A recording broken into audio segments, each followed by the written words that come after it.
This house is really tough. My parents are both bedridden, and my older brother uses a wheelchair. Keep your voice down, they might hear you. But I need to say it out loud. Imagine being in my shoes.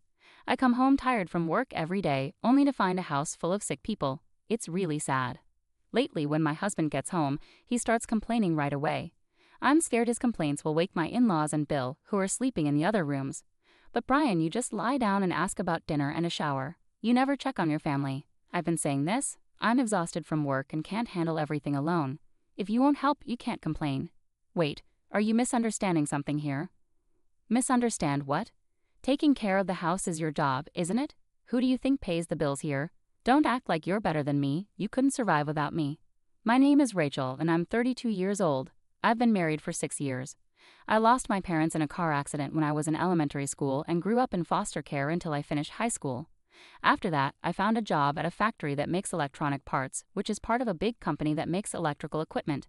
My husband joined the main company a year after I started working there. We met when he came to work at our factory, started dating, and later got married. Before we got married, my husband Bill worked as a freelance system engineer and lived alone in a rented apartment that he also used as his office. After we got married, we moved in with his parents. When I first met my in-laws, they welcomed me warmly, even though they knew I grew up in foster care. I had often felt looked down upon because I didn't have parents, so their kindness meant a lot to me. A few years ago, my mother-in-law fell ill and became mostly bedridden. I decided to quit my job and became a full-time homemaker to take care of her. On her better days, she taught me how to do household chores, which I wasn't very good at. Now I have 2 sons, and I always wanted to cook together with my daughter-in-law someday. I'm so glad you're here, Rachel. I often found myself thinking, if my mom were still alive, would we have spent time together in the kitchen like this? Sometimes when I made a mistake while cooking, my husband would criticize me, but my in-laws would eat quietly without complaining. She put a lot of effort into it, so just eat quietly instead of complaining. My father-in-law would scold my husband. Bill visited us only once a month, but he always had a smile on his face. He would bring sweets from famous shops and share them with me. He was always considerate and kind, like a real brother. Being part of their family made me truly happy.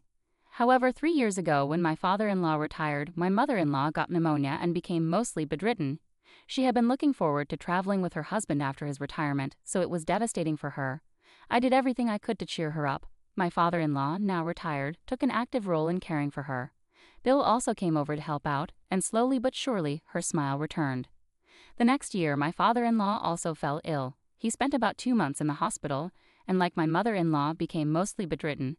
Surprisingly, my husband didn't visit him in the hospital, but Bill visited often and helped care for him, which was a huge relief.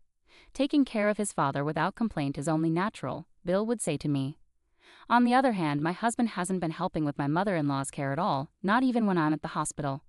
I have a job, you know. It's not like John's laid-back situation where he can stay at home, my husband argues. It frustrates me, but with John's help, we managed while my father-in-law was in the hospital. Now, though, we have to take care of both of them. I thought it was normal to care for my in-laws, but it's disappointing that my husband isn't cooperative at all. Hey, could you pitch in a bit on your days off? I asked him. I think it would make your mom and dad happy. I don't have time for that, he replied. John doesn't even live here, but he always comes to help out. Why don't you do anything when you live here? That's because he doesn't live here. Be grateful I'm even staying here, my husband retorted. As time passed, my husband's language grew even harsher. I never realized he could be so hurtful, and my disappointment only deepened. John's visits to check on his parents and help with shopping and chores were a huge relief. I was starting to adjust to this routine, hoping we could make it work. But then John had a car accident and suffered a severe spinal injury. Now he's in a wheelchair. Why does everything bad keep happening? I lamented, feeling very upset. With John now in a wheelchair, he had to move back in with his parents. Another mouth to feed, great. Is this your fault? What are you talking about? Ever since I married you, it's been one disaster after another. Are you some kind of jinx? My husband exclaimed. His words made me wonder if there was some truth to it. Maybe I was bringing bad luck to everyone around me. Should I just disappear? But if I left, what would happen to my in-laws and John? I couldn't imagine my husband taking care of all 3 of them. Since John moved back in, my husband rarely came home. He spent long hours at work, had business dinners, played golf, or went out with friends on his days off. John is adjusting to life in a wheelchair and can manage some things on his own, but not everything. He's still the same kind-hearted person he was before the accident. Sometimes I wonder if he and my husband are really brothers. My in-laws and John have been hurt by how my husband treats me. They'd even said I could leak him if I wanted to, but I just couldn't bring myself to do it. Then one night, my husband came home drunk and brought a woman with him. "Hey, I'm home. This is my maid," my husband slurred, introducing the woman. "Come on, she must be your wife. She actually looks like a maid, though."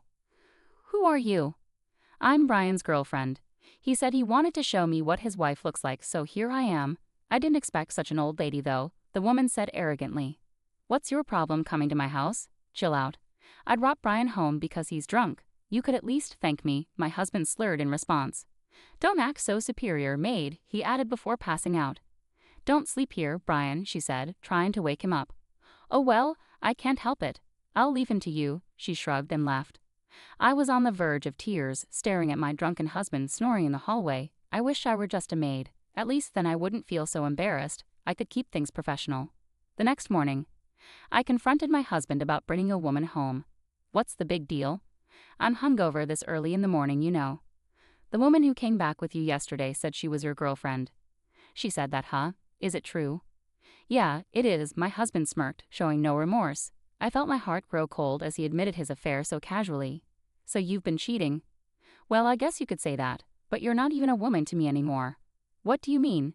Why do you think I married you?" "I thought you would make a good maid. My mother was often sick and I needed someone to take care of her when necessary. That's why I married you, plain and simple." "I don't understand." "A woman without a family won't complain, no matter how I treat her. You have nowhere else to go, so you have to stay here." "Well, I didn't expect my father and brother would also need care. But whether it's one person or three, it's all the same."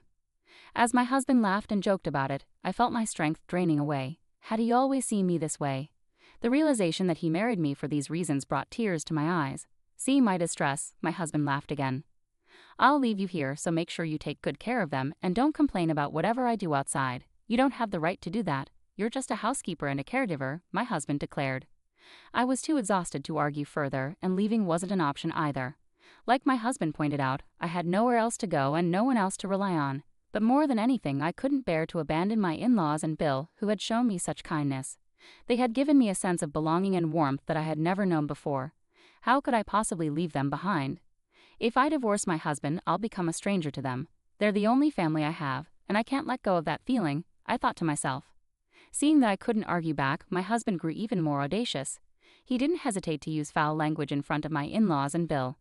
"I'm so unlucky, burdened by these three. I need to blow off some steam or I can't take it anymore," he complained. From my perspective, he wasn't doing anything to help around the house or with caregiving. Instead, he did as he pleased, including having affairs. It seemed like he was enjoying himself while I struggled. "Oh, well, I'm taking my paid leave next month and going on a trip." "A trip to Hawaii with my girlfriend," my husband announced. "What? So it's a vacation with your girlfriend while I handle everything at home?" I responded incredulously.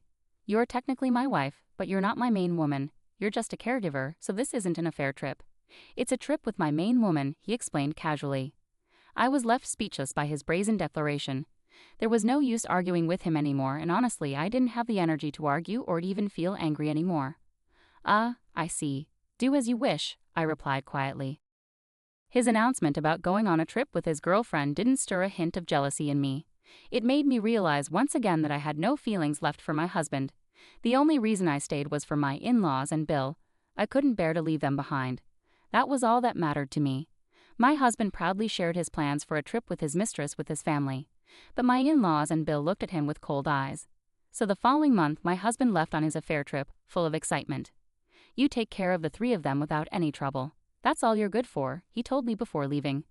Instead of feeling angry, I felt relieved that I wouldn't have to listen to his sarcastic remarks for at least a week. That night, I enjoyed a peaceful evening, and my in-laws and Bill seemed a bit happier. And then I slept well.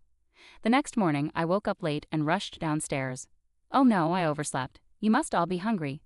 But when I rushed into the living room, I was stunned by what I saw. It felt surreal, as if I were still dreaming. Was this real? I had seen this scene so many times in my dreams. "What's the matter, Rachel? You look like you've seen a ghost," Mama said with a smile.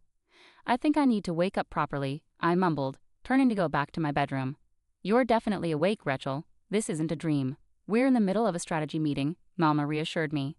In the living room, there was a whiteboard set up, and Bill was standing in front of it, writing something. The board read, "Escape Plan." I couldn't believe my eyes. Why was Bill standing? Where was his wheelchair? I glanced around and noticed it folded up in a corner of the hallway. Come on, Rachel, don't just stand there. Come sit at the table, Mama urged me. Isn't this a dream? I asked, still trying to grasp the reality of the situation. Well, shall we execute the plan? Phil said with a mischievous smile, standing up. Mama also rose from her seat, ready to follow him. I nearly collapsed seeing the three of them, who were supposed to be frail and bedridden, standing before me. And then a whirlwind week unfolded. When my husband returned from his trip, he called with an excited voice. I'm at the airport now, heading home with my girlfriend. Have dinner ready. She'll be living with us from now on. Don't worry, you'll stay right here, taking care of us, playing the role of a housemaid for both me and her. Oh, I see. Do as you wish, I replied quietly. Then you're a pitiful woman, you know. You can't even complain when your husband brings another woman home. You have nowhere else to go, no family to rely on. You're stuck clinging on to me. Anyway, keep on serving me, he taunted. He seemed to be reveling in his own satisfaction, pleased that everything was going according to his plan. I remained silent. An hour later, I received a frantic call from him, a stark contrast from his earlier tone. What? What's going on? What do you mean there's a stranger in our house? Oh, they must have moved in, I replied calmly. Who are they? What are you talking about? Well, it's a rental property, isn't it? Once we moved out, it's rented to someone else. The real estate agent said he appreciated how well we kept the place clean, my husband explained. What do you mean, we moved out?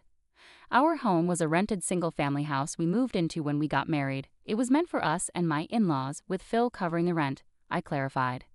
Indeed, most of our living expenses were covered by Phil. Initially, my husband contributed to utilities and other costs. However, as my mother-in-law and Phil's health declined, he started withholding his contributions, arguing that his presence alone was enough support. Bill had reservations about his brother's behavior but didn't feel he could say much after moving out. Then he had a traffic accident that left him partially paralyzed initially. He believed it would be a permanent condition but began recovering surprisingly quickly, though it seemed temporary. This prompted him to move back in with his parents. Despite my in-laws actually improving in health, Bill and Mama pretended to still be frail to deceive my husband. They started planning to leave the house, with Bill's help being crucial for their scheme. This led him to return home. My in-laws had secretly purchased a retirement home with their savings and retirement funds, preparing for the future. Bill handled all the paperwork while they decided on their move. Upon discovering my husband's trip with his mistress, they decided it was time to put their plan into action. I was completely taken aback when they revealed their plan to me. To make matters better, they had already arranged a place for me to stay, they said. I apologize for keeping this from you as well, Rachel. I thought you might not be able to keep this secret because you're such an honest person. There's no way to thank you enough for everything you've done for us, my in-laws said as they held my hand and smiled. I wish I could spend more time with them, I said tearfully. You have your own life, dear. You don't have to be tied down to us. My parents are in good hands with me around, Rachel. You don't have to worry about a thing. But you know you're always welcome to visit. You mean more to us than a real daughter. We sincerely pray for your happiness. I was so overwhelmed with gratitude and happiness that I couldn't stop crying. When I told my husband about this, he was speechless. He must have turned pale, as he had his eyes on my Phil's retirement funds. He used to tell me to get hold of my Phil's bank card. Now he realized that's not going to happen. Where am I supposed to live? What about my stuff? He demanded. You didn't have much stuff.